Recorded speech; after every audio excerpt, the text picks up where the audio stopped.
Hello. एक बार फिर दिवाली आ गई। दिवाली सबके लिए अलग अलग मायने रख सकती है, लेकिन मेरे लिए दिवाली एक ऐसा समय है जिसमें मुझे थोड़ा समय मिलता है कुछ मेरा जो क्रिएटिव प्रोसेस है लिखने का या कुछ क्रिएट करने का, उसका मौका मिलता है। क्योंकि कम से कम 3 से 4 दिन छुट्टी मिल जाती है और ये 3 से 4 दिन मैं एक कोने में अपने आप को कैद करके कुछ ना कुछ करता हूँ। अभी I am doing some research on quantum theory, जो कि मैं खुद MSc physics electronics, quantum physics मैंने पढ़ा है और क्वांटम फिजिक्स और लाइफ को थोड़ा नज़दीक से भी जाना है।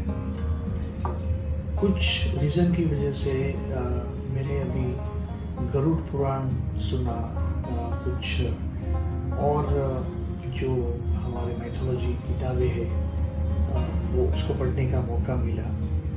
And then came into a very good concept, and that is the power of visualisation.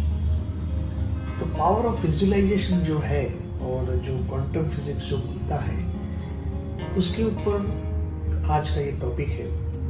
बहुत ही सिंपल और सहज तरीके से अगर मैं बताऊं तो the universe is in two thing, दो चीज में बटा है, the space and form.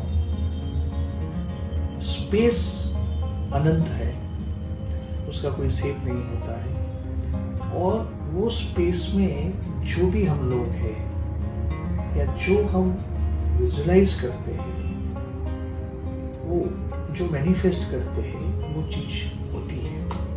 And that's the power of visualisation. एकदम सिंपल तरीके से अगर डेफिनेशन किया जाए, मैं डेफिनेशन तो किया, उसको टेक्निकली और सीरीज ऑफ वीडियो अगर मैं कर पाया तो मैं करूँगा, लेकिन अगर बहुत ही सिंपल तरीके से ये space and form, power of visualisation and manifestation को अगर समझाना है तो मैं आपको एक कहानी सुनाता हूँ आज। एक कहानी मेरे दिल के बहुत करीब है और काफ़ी मेरे लेक्चर्स और उसमें मैं कह चुका हूँ, तो वो अगर आप पहली बार सुन रहे हैं तो आपको मजा आएगी।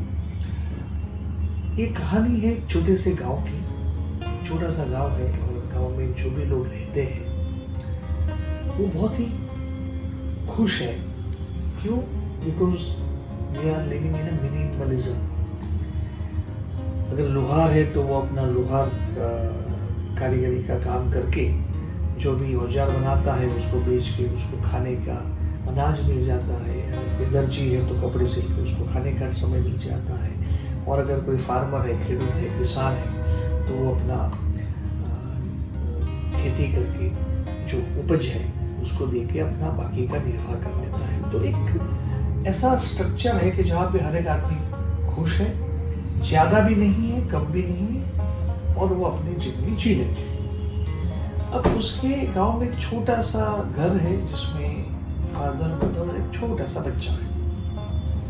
एक बच्चा है बहुत चुलबुला, और वो बच्चा जो है वो एवरीडे उसका एक रूटीन होता है।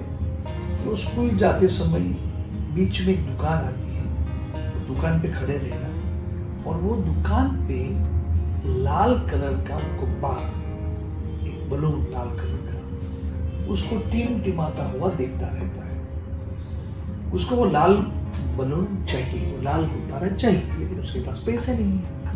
लेकिन वो हमेशा उसको देखता रहता है कि मुझे चाहिए। बहुत दिनों के बाद उसको एक दिन अपनी माँ के पास जाके बोलता है कि मुझे वो दुकान में जो लाल गुब्बारा है वो चाहिए।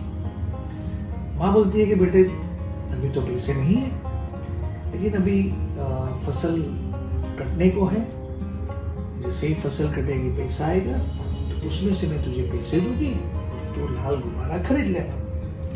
तो बच्चा खुश हो जाता है, उसका रूटीन चालू रहता है, हर रोज जाना, दुकान के सामने खड़े होना, गुब्बारे को देखना और ये सोचना कि अभी तो दिन कम है, दिन गिनना चालू कर दिया उसने।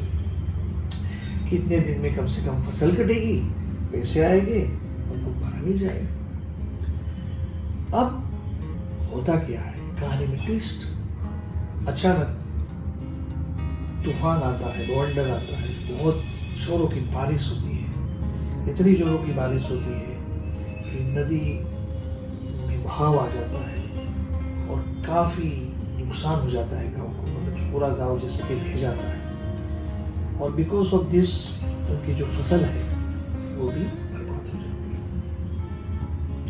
तो अल्टीमेटली सब मतलब दुखी हो गए।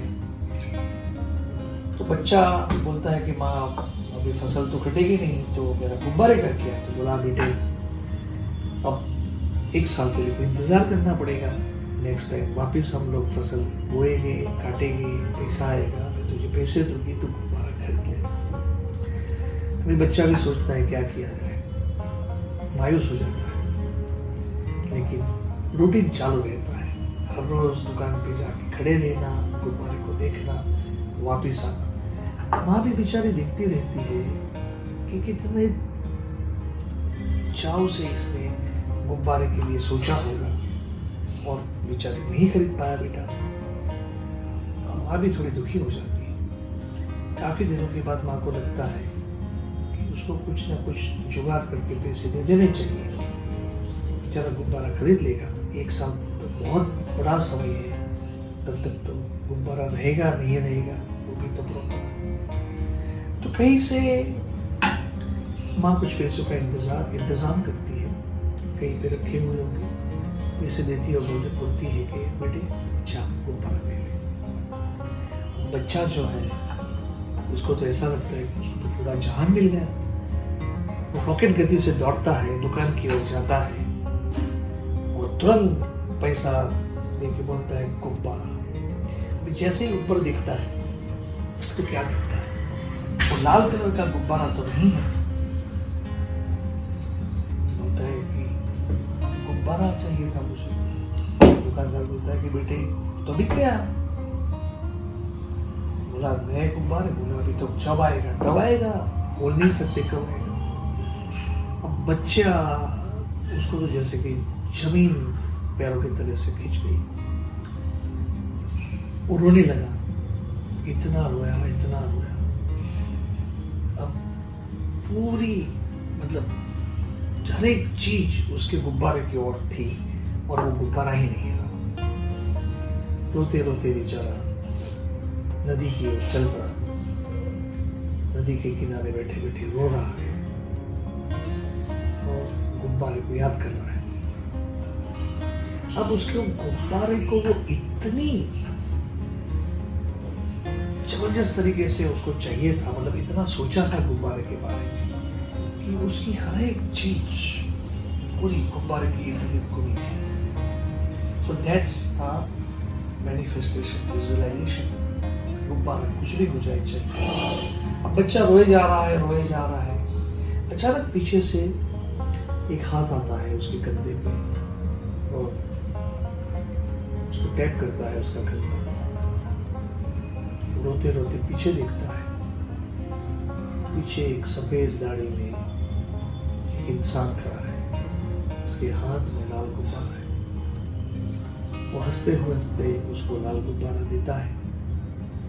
बच्चा खुश हो जाता है, मतलब वो इतना खुश होता है, गुब्बारे को पकड़ता है, फील करता है और थोड़ी देर गुब्बारे से खेलता है। फिर अचानक उसे याद आता है कि यार गुब्बारा दिया किसने? पीछे दिखता है, पीछे तो कोई नहीं। सो दिस इज द कहानी of manifestation, visualisation, the form and the space.